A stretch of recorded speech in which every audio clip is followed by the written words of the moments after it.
Welcome to Math with Miss Garrity.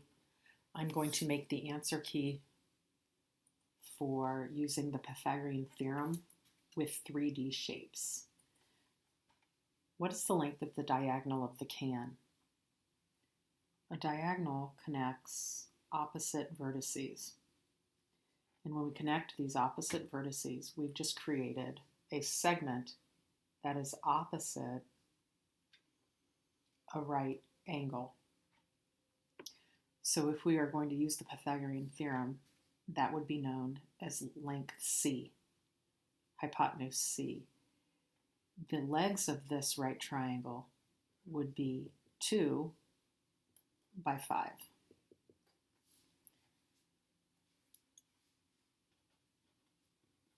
So if we write the Pythagorean theorem and then fill in the known values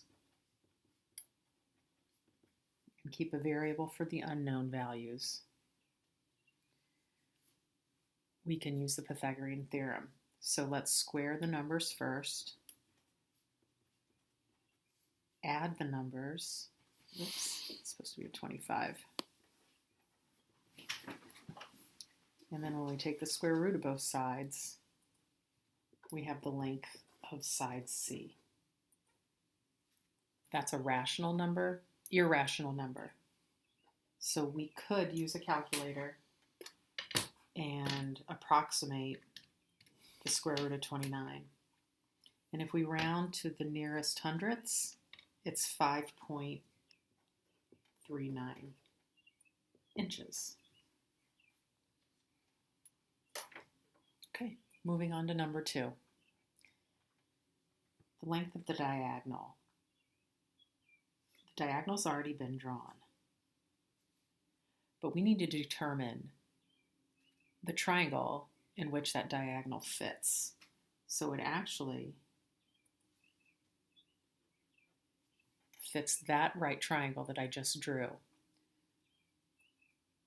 We don't know this leg value. That leg of the 3D triangle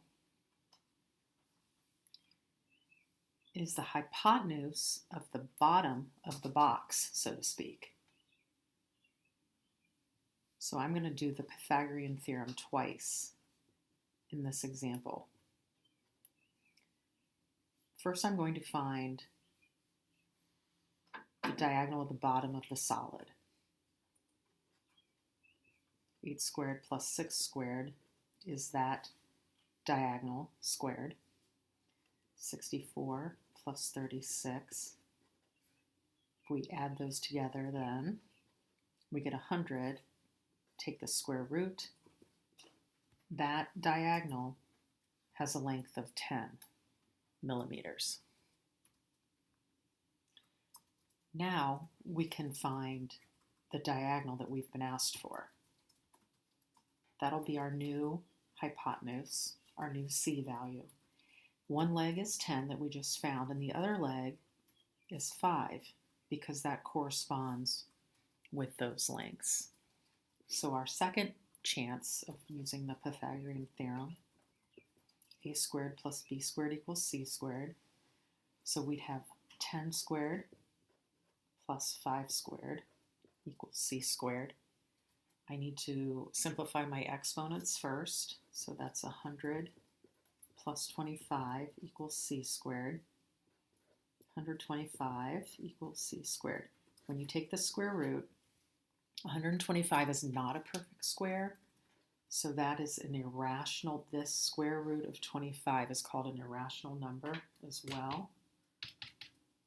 So we can find the approximate value, round to the nearest hundredths. That's my choice, 11.18 millimeters. And there you go.